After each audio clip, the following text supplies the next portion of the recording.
Have you ever imagined being replaced by your husband's mistress on your wedding day, left heartbroken and humiliated? What if the woman they thought they could discard ended up rising to become the queen of his greatest rival's empire?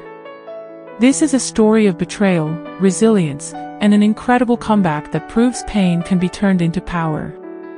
Stay with us, and learn how to turn heartbreak into your greatest strength.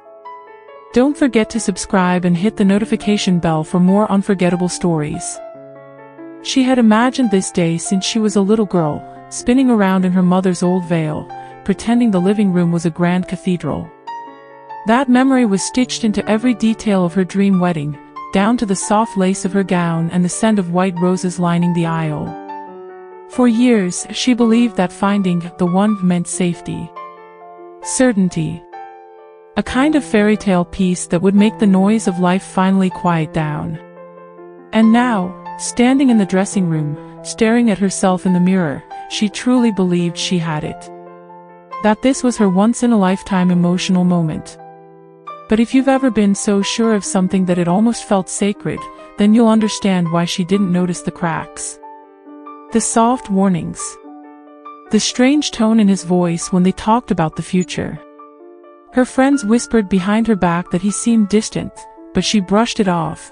Brides get nervous, right? That's normal. Besides, she didn't have time for doubts. Not today. Today was about love, not logic.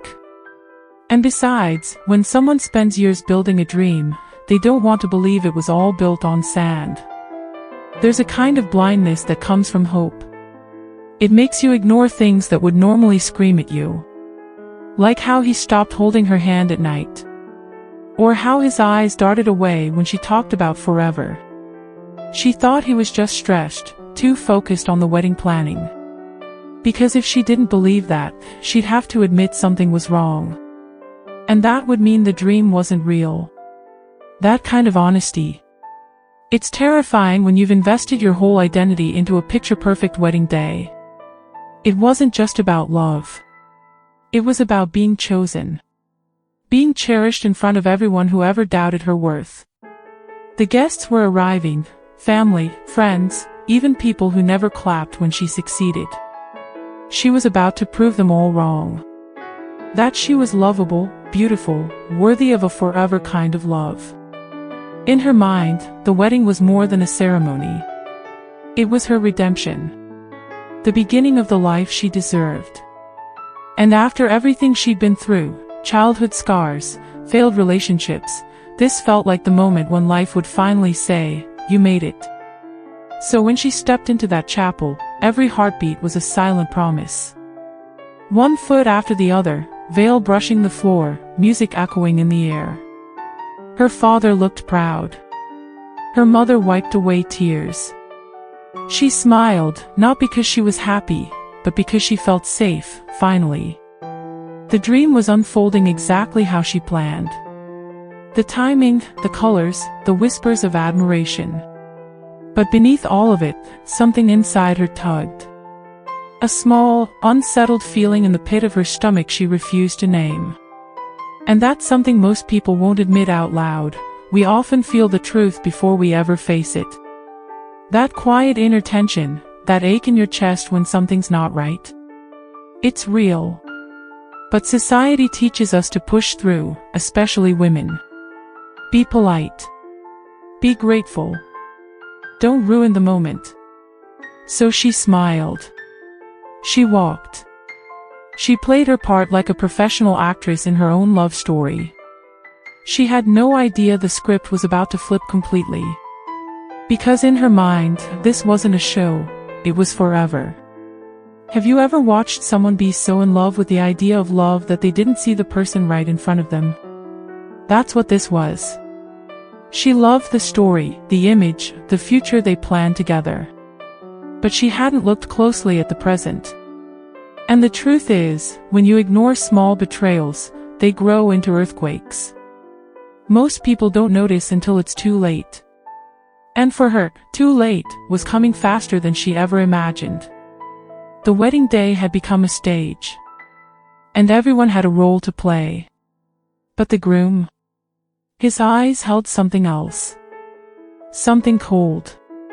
Detached. She mistook it for nerves. We all do that sometimes, rewrite people's actions to fit the story we want. It's a survival tactic, but it comes at a cost. The cost of clarity. The cost of peace.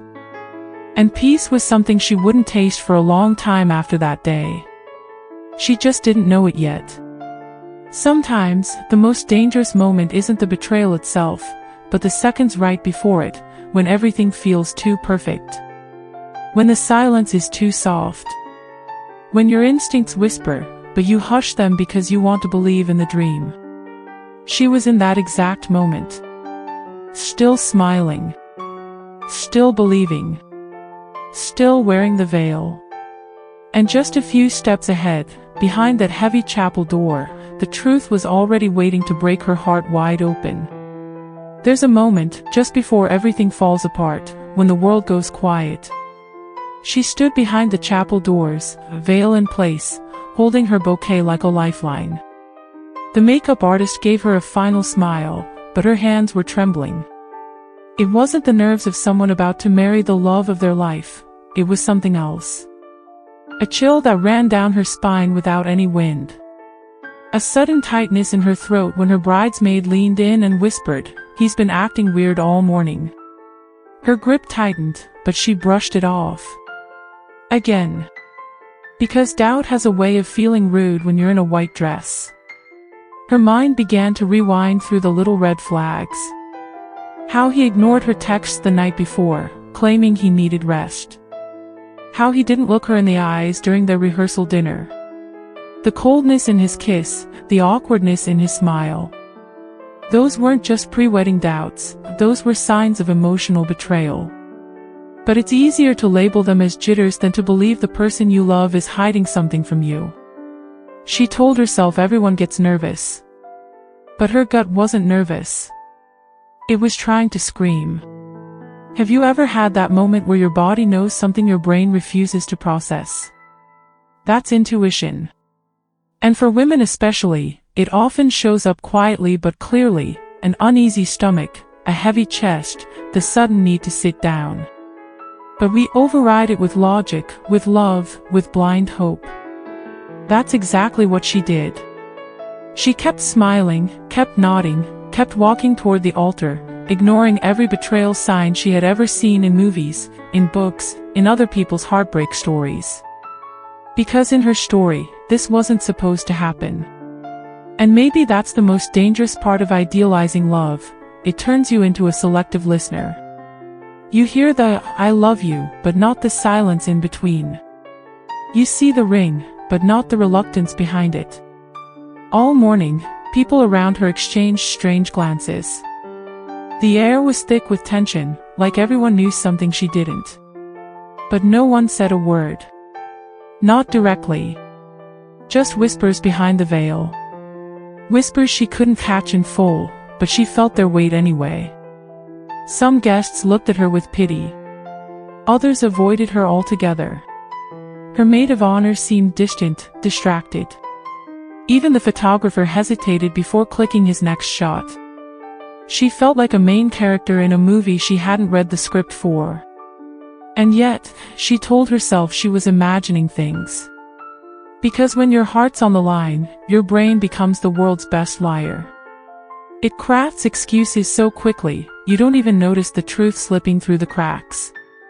She kept asking herself, is it just cold feet? That's what we tell brides when they're shaking, sweating, spiraling inside. We call it normal. We hand them champagne and say, it'll pass. But sometimes, it's not nerves. Sometimes, it's your body trying to save you. Because deep down, she didn't feel anxious. She felt watched. Like she was walking into something that wasn't hers anymore. A stage already set. A role she no longer fit into, but was still expected to play. And yet, even with all that unease, she smiled for the camera. Because weddings aren't just about love, they're about appearances. They're about not disappointing your family, your guests, your own expectations. She convinced herself that once the music started, everything would fall into place. That the emotional betrayal she felt crawling under her skin was just a phase, a glitch in an otherwise perfect day. She wanted to believe that so badly, it almost felt real. What she didn't know was that those whispers weren't just fragments of doubt. They were fragments of truth. Truth that had already unfolded behind the scenes. Truth that was dressed in white and waiting to take her place. But at that moment, she still believed in the story she'd built in her head. And when someone believes with that much intensity, it takes something massive to shake them awake. And that moment, that rude awakening, it was now just minutes away. The veil would lift, not just from her head, but from her heart. And once the truth stepped into the light, nothing would ever look or feel the same again. The chapel doors opened like the beginning of a fairy tale. The music soared, every head turned, and for a moment, it was exactly how she imagined it. But then something strange happened. He didn't look at her. Not even a glance. His eyes weren't filled with awe or emotion, they were searching for something else. And then, before the crowd could settle, he stepped aside. That's when it happened. He reached out his hand, not to the bride, but to another woman walking down the aisle. Dressed in white. Like her. There's a kind of silence that doesn't come from peace. It comes from collective shock. The audience didn't gasp, they just froze. Even the organist stopped playing. And she stood there, completely still, trying to make sense of what her eyes were telling her. This wasn't just a shocking twist. This was a public undoing. One that tore through her chest with no warning, no mercy, and no explanation.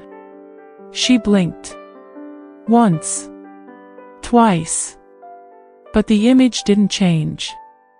The man she loved was now holding hands with his mistress, in front of everyone. Imagine watching your entire reality unravel in slow motion. Her fiancé whispered something to the woman beside him, and they smiled. Smiled. As if nothing was wrong. As if this was normal. As if she, the actual bride, was just a forgotten guest in her own story. Her knees locked. Her breath shortened. Her bouquet slipped slightly in her grip. No one moved to stop it. No one shouted, "This is wrong." Because everyone was too stunned. Too confused. And maybe, deep down, too afraid to look her in the eye. This wasn't just betrayal, it was humiliation. Public humiliation so intense it leaves a scar you can't even explain to people later. Because how do you describe being replaced on your wedding day? How do you say, "He walked in with someone else," without feeling like the punchline of a cruel joke? And the worst part? The mistress wore white. Not a blush pink. Not a pale blue. White. The same color meant to represent purity, commitment, a shared life. She didn't just steal the man. She stole the moment. But here's the thing no one tells you. Betrayal doesn't always look like shouting or tears. Sometimes, it looks like stillness. Like frozen feet and a racing heart. Like standing in front of dozens of people, trying not to fall apart. She didn't scream. She didn't faint. She didn't run out of the chapel. Because some betrayals are so deep, they paralyze you before they even hurt. She just stood there, her heart breaking in slow, deliberate silence. The crowd didn't know where to look. Some guests turned their heads. Others stared at her, waiting for her to do something. But what was there to do? Her groom had already made his choice, and he made it publicly. Loudly. In front of family, friends, and strangers. She wasn't just a replaced bride. She was the abandoned symbol of a love that never existed. And she knew, right then, that nothing would ever go back to how it was. There's a kind of cruelty in doing something like that in public. It's calculated. It's meant to break a person's spirit so completely, they don't even think about fighting back. Because how do you fight when you've been blindsided so deeply? When the person you trusted most uses your biggest day as the stage for their betrayal? Some people cry.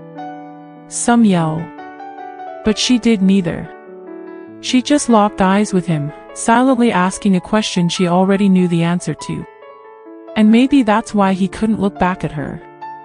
Because somewhere in his cowardice, he knew what he'd done. He knew she didn't deserve it. That she had trusted him. That she had believed in a future he never planned to share. And yet, he stood there, proud, beside his mistress, like nothing had happened. No shame. No apology. Just a smirk that said, "I won." But in moments like that, what looks like a win is just the beginning of a very costly mistake. Because a woman's scorn doesn't disappear. She might vanish for a while. She might bleed in silence. But pain like that doesn't destroy, it transforms. And while the mistress smiled for the cameras, and the crowd whispered in disbelief, the bride's silence began to turn into something far more powerful than anyone in that room could have imagined. She didn't cry. She didn't run. She didn't even flinch. That kind of pain doesn't show itself through tears, it just sits inside you, heavy and cruel. She stood there, still in her gown, her heart hammering so loudly it felt like the only sound in the room. The whispers grew louder. Cell phones were raised, trying to discreetly capture the wreckage. But she didn't hear them. Not fully. Everything felt muffled, like she was underwater. Alone. Floating in disbelief. What do you do when the fairy tale ends mid-sentence? Public humiliation doesn't just sting, it marks you. It writes itself into the way you breathe, the way you walk, the way you trust. In that moment, she felt smaller than she ever had in her life. Not because she had lost him, but because she had been put on display. Her heartbreak wasn't private. It was theater. A performance she never agreed to be in. And somehow, she was still expected to smile, to be graceful, to walk away with dignity. But how do you stay graceful when your soul just shattered on sacred ground? It's strange how quickly a crowd changes. Moments ago, they were there for love. Now, they were voyeurs of tragedy. You could feel it, the discomfort, the guilt, the curiosity. Nobody knew what to say. A few people offered sympathetic looks, but no one moved. No one interrupted. Because pain makes people freeze. And she didn't need anyone to save her. She needed space. Space to feel, to understand, to grieve not just the man, but the future she thought was hers. She looked down at her bouquet, fingers trembling. The flowers still smelled sweet. That cruel irony, beauty wrapped in betrayal. The dress she had dreamed of, fitted perfectly, was now just fabric clinging to a broken frame. Every step toward the altar had been a lie. Every promise whispered over the months before, gone. And somehow, in that stillness, a strange clarity started to form. A quiet voice inside her said, "You're still here. You're still breathing."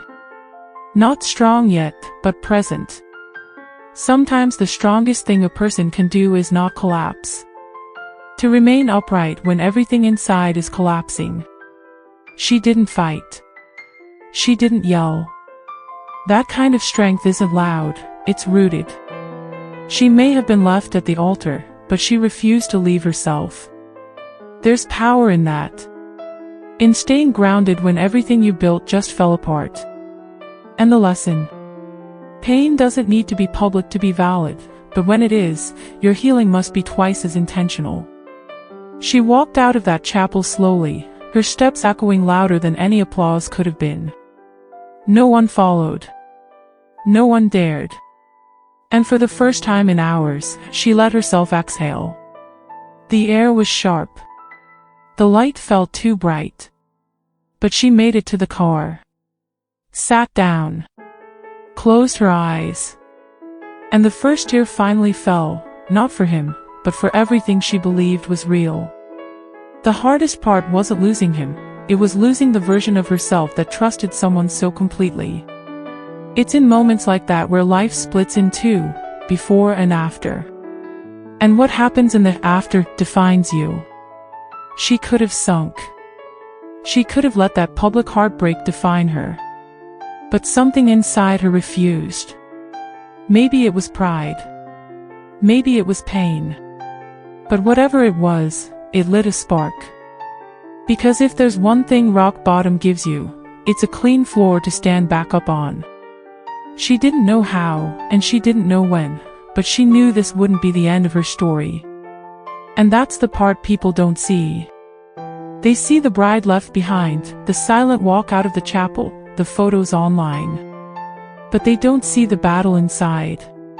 The way she replayed every moment of the relationship, searching for signs she missed. The self-blame. The rage. The quiet nights where sleep refused to come. Healing is messy. It doesn't follow a straight path. And for her, it was just beginning. Because when someone rips your life apart in front of an audience, your next move isn't just about recovery, it's about rebuilding. And while no one knew it yet, she was already starting to imagine a different version of herself. One that didn't need a groom. One that didn't need to prove her worth. One that would rise, not in spite of the pain, but because of it. Disappearing felt like the only option. After the headlines, the whispers, the relentless questions, she needed silence. Not the kind that numbs, but the kind that helps you hear yourself again. She turned off her phone, left the city, and let herself fall apart in private. No updates, no explanations. Just her, a small apartment near the water, and mornings that started with tears and ended in numbness. It wasn't glamorous. Healing rarely is. But day after day, she sat with the pain, the confusion, the shame. And something in her began to shift. Pain is loud at first, angry, consuming, almost theatrical. But then it softens. It turns into whispers that ask harder questions. What part of me chose this? Why didn't I walk away sooner? What does love even mean to me now? She journaled those questions over and over, filling pages with doubt and honesty. That's how transformation begins, not with answers, but with better questions. She didn't want revenge. She wanted to understand. And that need for clarity became her new kind of strength. It would have been easier to pretend she was fine. Post filtered photos. Force a glow-up story. But she didn't. Because real growth isn't aesthetic, it's internal. She stopped trying to be liked and started trying to be real. She went to therapy. Took long walks at sunrise. Cooked for herself for the first time in years. They sound like small things, but they're not. They're rituals of self-respect. And in every new habit, she found a little piece of the woman she had forgotten. One morning, while folding laundry, she caught her reflection in the mirror, and didn't look away. For the first time since that day, she saw herself without shame. Not as the abandoned bride, not as the victim, but as a woman reclaiming her narrative. That's the power of emotional healing. It's quiet, but it reorders everything. The world didn't need to believe in her again. She needed to believe in herself. And little by little, she did. Through tears, through effort, through grace. There's a point in every heartbreak where you stop asking, why me, and start asking, what now? That was her turning point. She didn't know exactly where she was headed, but she wasn't stuck anymore. She started writing again, short essays, letters she never sent, pieces of herself she had lost in the relationship. She joined a women's support circle, where strangers became mirrors. Some of their stories were even worse than hers, but their strength lit a fire in her. Sometimes healing looks like deleting a playlist. blocking a number, donating the dress. Not out of anger, but release. She wasn't running anymore, she was shedding. Everything that no longer served her, she let go of, one piece at a time. And as the noise faded, a strange new sound took its place, her own voice. Clear. Calm. Stronger than it had ever been. Not because the pain was gone, but because she finally knew she could hold it. And it wasn't just internal. Slowly, her posture changed. Her laugh returned. Her eyes didn't scan rooms for him anymore. There was a stillness in her now, the kind that only comes from surviving what should have destroyed you. She stopped romanticizing the past and started romanticizing herself. Her peace. Her choices. Her future. That's what strong women do, not because they were born strong, but because life forced them to become. If you've ever rebuilt yourself from scratch, you know it's less about motivation and more about momentum. She wasn't healed in a day, or even in a month, but every choice she made was a brick in a new foundation. And when people asked, "How did you move on?" she didn't give them clichés. She said, "I stayed. I stayed with my pain until it softened. I stayed with myself until I trusted me again." That's not just healing. That's power.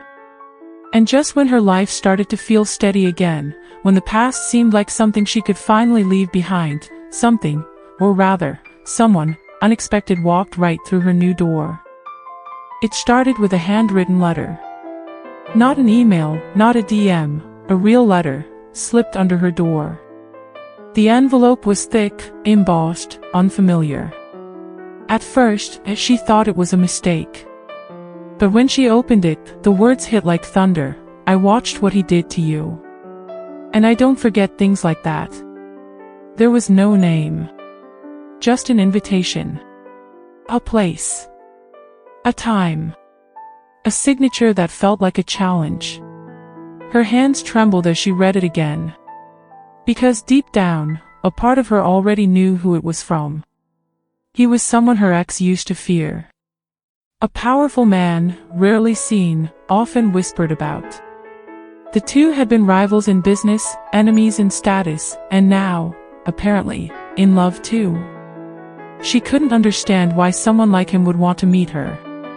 She wasn't famous. She wasn't rich. She was just the woman who'd been left at the altar. But maybe that's exactly why he was interested. Not in saving her, but in seeing what kind of fire she had left. She showed up. Not dressed to impress, just curious. He greeted her like an old friend, but with eyes that studied every detail of her pain. He didn't offer sympathy. He offered an opportunity. "You don't know it yet," he said, "but you have something they don't, resilience." She didn't know whether to laugh or walk out. But then he added, "I don't want your sadness. I want your mind. Your instinct. Your silence in that chapel." That was strategy. And that was the first time she ever considered her suffering could be valuable. It wasn't a romantic offer. It was strategic. He wanted her as a partner. Not for love, but for legacy. "People underestimate women like you," he said. "They think heartbreak makes you weaker. I know better." And for the first time, she felt seen not as a victim, but as a player. Someone who could rewrite the rules. Someone who could rise, not in spite of her pain, but with it. The offer was wild. But so was her story. And maybe wild was exactly what she needed. They talked for hours. About trust, betrayal, empire, legacy. He didn't tiptoe around the past. He wanted to know every detail of the wedding betrayal, the emotional redemption that followed, and who she had become since. She told him everything. Not because she trusted him, but because she wanted to hear the words out loud. To reclaim them. And the more she spoke, the more she realized, her story had power. Not just for herself, but for something much bigger. Sometimes, the door you need doesn't open gently. It slams in front of you and forces you to find another way in. This invitation felt like that. A wild detour that made no logical sense, but her intuition, the same one she had ignored months ago, told her to lean in. So she did. Slowly. Cautiously. And with every step into this new world, she felt her strength return. Not as armor, but as awareness. The kind of awareness that only comes from surviving the unthinkable. There's something radical about being offered purpose when all you expected was pity. She didn't want revenge, she wanted meaning. And this man, this unexpected ally, gave her a chance to rebuild with intention. She started small, learning the ropes, understanding the players, watching how power truly moved behind the scenes. And each day, her confidence grew, not because someone handed it to her, but because she earned it. Step by step. Breath by breath. What happens when a strong woman meets a powerful man who sees her clearly? Not as competition. Not as a trophy. But as an equal. Something changes. Not just around her, but within her. She stopped looking back. Stopped replaying what was lost. Instead, she focused on what could be built. And for the first time since that wedding day, the past didn't feel like a prison, it felt like a story she had survived to tell. Because just beyond the heartbreak, just past the pain, she was stepping into something unimaginable. Not a rebound. Not a rescue. But a reign. And as the days turned into months, and her role in his empire grew, so did her power. And soon, the world that once pitted her would come to know her by a very different name. Power doesn't always arrive with noise. Sometimes, it walks in wearing heels, sipping tea, and smiling like it owns the room. That's exactly how she entered her new life. Not with revenge on her lips, but with grace in her spine. Her presence didn't need to scream, it whispered confidence. She had learned to speak less and observe more. To read between business proposals and power plays. Every room she entered, she read like a book. And soon, they started reading her the same way, except no one could quite predict her next move. She wasn't just his partner now. She was the partner. At the table where billion-dollar deals were made, her voice carried weight. The same voice that once trembled with betrayal now commanded boardrooms. And the more they underestimated her, the more dangerous she became. Not in a ruthless way, but with poise, strategy, and elegance. There's a certain strength in a woman who doesn't need to prove anything. And she had nothing to prove, only results to deliver. That's what made her unforgettable. What made this rise even sweeter was knowing who was watching. Her ex, once smug and untouchable, now reduced to whispers behind tinted glass. He had no idea she'd survived the storm, let alone become one. But there she was. Stronger. Smarter.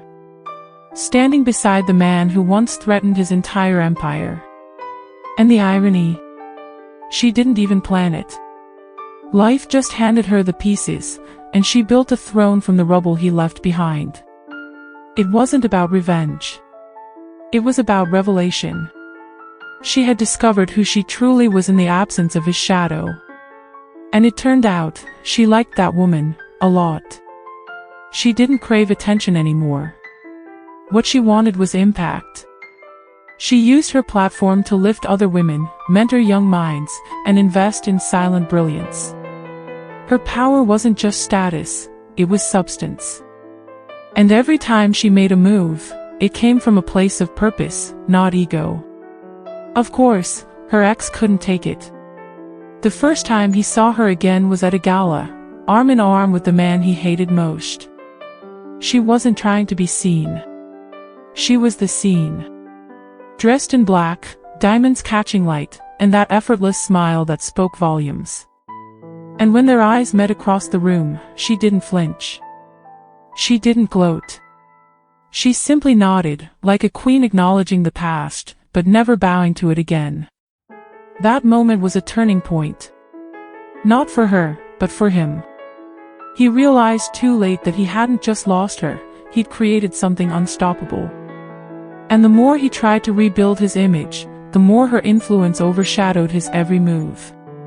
She had become the symbol of resilience. The face of an empire he once tried to dominate. And the worst part? She did it all without ever needing to mention his name. Her new world didn't revolve around pain, it revolved around power. But not the kind that crushes. The kind that creates. She funded scholarships for girls who'd been told they were too emotional. She launched initiatives to help betrayed women reclaim their identities. Every time someone tried to reduce her to the X, she reminded them, she wasn't left behind, she was reborn. And her story wasn't just hers anymore, it belonged to every woman who had ever been underestimated. People often think power is loud. But the real power, it's quiet. It's steady. It's earned. And she had earned every ounce of it. Not through cruelty, but through clarity. Not through manipulation, but through mastery. She didn't need to fight battles anymore, her presence won them for her. She had become the woman others looked to when the world broke them. Because she had walked through fire, and turned it into light. But even queens have unfinished business. And while she rose higher, another figure from her past was preparing for one last desperate grasp at relevance. A woman dressed in white, fading into gray, clinging to the spotlight she once stole.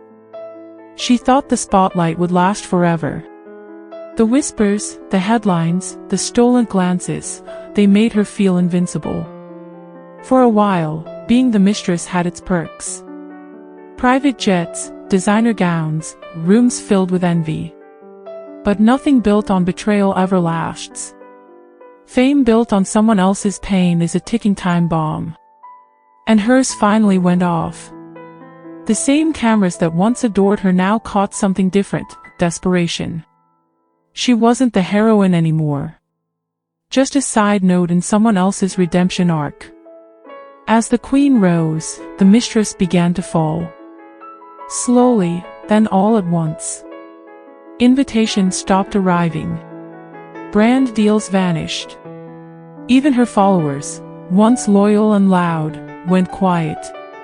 Public sympathy had shifted. People weren't buying her narrative anymore. Her crocodile tears didn't land like they used to. The world had moved on, and worse, it moved on without her. When she tried to stir up drama, all she got was silence. The kind that screams louder than words ever could. She tried to fight back, of course. Stirred old rumors, faked apologies, even leaked private conversations. But the queen never responded. And that silence was her ultimate power. Because when you stop feeding the villain, they starve. And that's exactly what happened. The mistress spiraled, not because of revenge, but because of irrelevance. It's one thing to be hated. It's another to be completely ignored. And when her name stopped trending, she finally realized she was replaceable all along. She tried rebranding. Wellness retreats. Fake spirituality. Empowerment posts with filtered tears. But truth has a way of slipping through cracks. People remembered how she entered the story, wrapped in silk and secrets. And no amount of sage or sound baths could erase that. You can't steal love and expect peace. It's like planting poison and praying for flowers. Eventually, everything she touched began to rot. Deals fell through. Relationships crumbled. Even her most loyal allies began to pull away. Some say karma takes years. But in her case, it just took one woman rising. A woman who didn't play dirty, but won anyway. And that's what stung most. The mistress had spent so long trying to be seen, and now she was invisible. No headlines. No adoring eyes. just echo chambers of her own bitterness. And in her silence, she was forced to listen to everything she tried to bury. The truth doesn't always knock. Sometimes, it breaks the door down when you least expect it. What people forget is, the same crowd that cheers your rise will gladly watch your fall. And in her case, they didn't even bother to clap. They just turned their backs.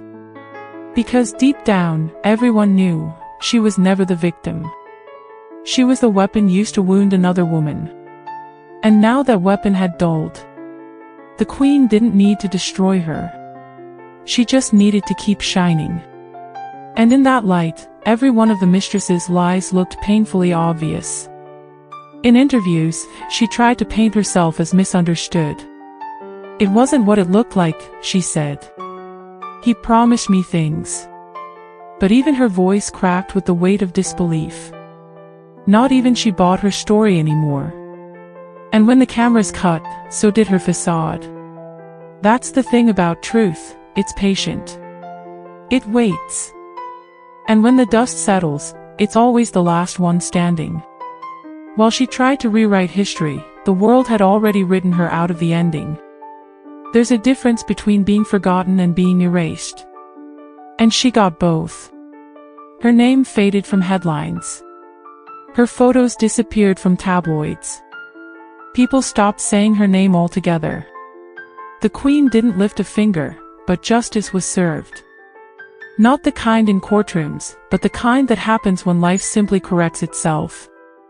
When the scales tip naturally. And the people who hurt others are finally weighed down by the damage they caused. But this wasn't the end of the storm, just the eye of it. Because while one villain fell in silence, another was about to crumble in plain sight. The man who started it all, the one who once stood at the altar with pride, was about to face a reckoning of his own. He once walked with the confidence of a king.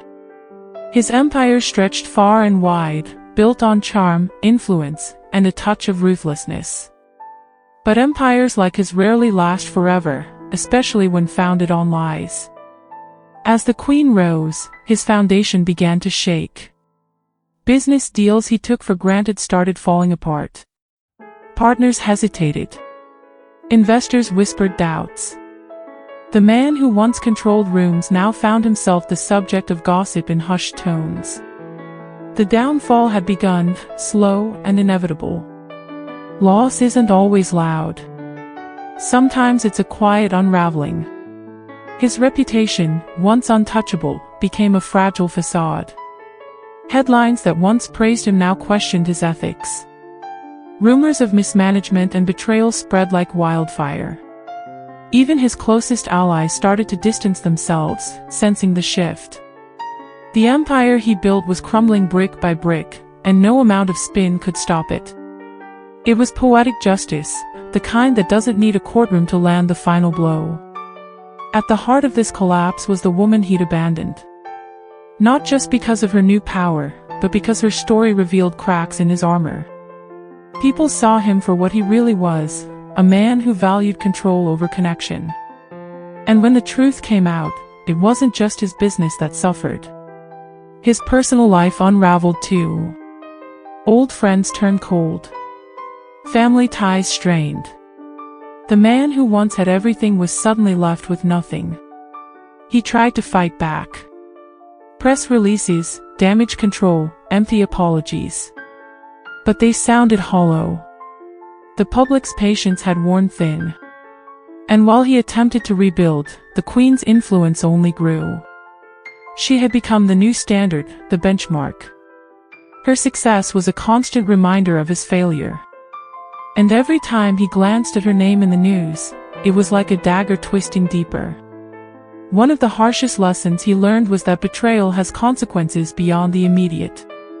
His actions didn't just break a heart, they broke trust. And in business, trust is currency. When you lose it, everything else loses value. His clients looked elsewhere. His projects stalled. The empire he'd spent years constructing started to crumble under the weight of his mistakes. Even his social circle wasn't immune. Invitations stopped arriving. Exclusive events passed him by. The man who once commanded attention was now a ghost at the party. His isolation grew, and with it, the realization that power without respect is fragile. And respect, he learned too late, had everything to do with how you treat people, not just how you rule over them. The irony. He had lost the woman who loved him most, yet she was the one rising above it all. While he sank deeper into disgrace, she built a legacy of strength and dignity. Their worlds had flipped. He was no longer the center of attention. He was a cautionary tale. A reminder that arrogance and betrayal eventually come with a steep price. His empire wasn't just a business, it was a symbol of his identity. And with its collapse, so too did the version of himself he had believed in for so long. The man who once stood proud at the altar now struggled to stand at all. And in those quiet moments, when the world wasn't watching, he faced the truth he had spent so long avoiding. He had lost everything that truly mattered. But as the dust settled and the empire crumbled, a new chapter was already beginning. One written not in power plays or broken promises, but in resilience, redemption, and a throne built from pain and power. She never set out for revenge. Life, however, had a different plan. When betrayal knocked her down, she didn't just get up, she transformed. Every scar became a story, every tear a lesson. Her journey wasn't about proving anyone wrong but proving to herself that she was more than a heartbreak. She learned that healing isn't linear, it's a winding road that teaches patience, courage, and self-love. And from those twists and turns, she forged her throne, strong, steady, and real. Her empire wasn't built on petty grudges or bitterness. It was built on the quiet strength of a woman who refused to be defined by the worst day of her life. She chose to love on her own terms, not to replace what was lost, but to create what was never possible before. Love that respected her, valued her, and saw her. That kind of love changes everything. And with it came peace, the kind that doesn't need to be shouted from rooftops but lives in calm confidence. She became a beacon for those who felt broken and invisible. Her story wasn't just about surviving, it was about thriving. She spoke openly about the pain, the setbacks, and the unexpected victories. And in doing so, she gave others permission to embrace their own stories. She championed emotional healing as the ultimate power move, teaching that strength is found in vulnerability and authenticity. That lesson resonated far beyond her own circle. Success tasted sweeter because it was hard-earned. It wasn't handed to her on a silver platter but carved out through grit and grace. She invested in causes close to her heart, helping women reclaim their lives after betrayal, funding scholarships for girls chasing dreams, and creating spaces where emotional wounds could turn into wisdom. Her throne wasn't just a symbol of power, it was a platform for change, purpose, and legacy. Every morning, she woke up knowing that she had reclaimed her narrative. No longer was she the girl abandoned at the altar. She was the queen of her own story. And that's a transformation few get to witness firsthand. The pain of the past didn't disappear, it became the foundation beneath her feet. A reminder that even the darkest nights can birth the brightest stars. And she was shining, unapologetically. Her journey invites reflection. How many times do we let others define our worth? How often do we sell ourselves short after failure?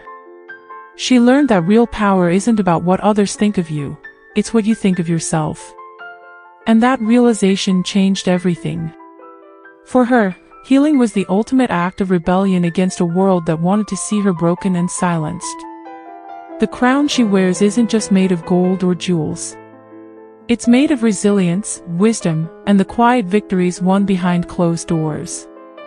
It's a throne built not on hate, but on the fierce love she finally gave herself. And that's the kind of power that lasts. Because it's grounded in truth, courage, and the relentless pursuit of becoming whole again. She doesn't need anyone's approval anymore. Her smile isn't for the crowd, it's for the woman in the mirror who fought, fell, and rose. That journey shaped her into a leader, a mentor, and a queen. And while the road wasn't what she expected, it was exactly what she needed. Because sometimes, the greatest empires rise from the ashes of the deepest pain.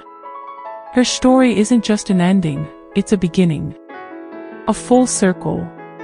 A reminder that no matter how dark the night, dawn always comes. And when it does, it brings with it a throne built on pain and power, ready for the woman brave enough to claim it. Sometimes, the deepest betrayals become the fuel for our greatest strength.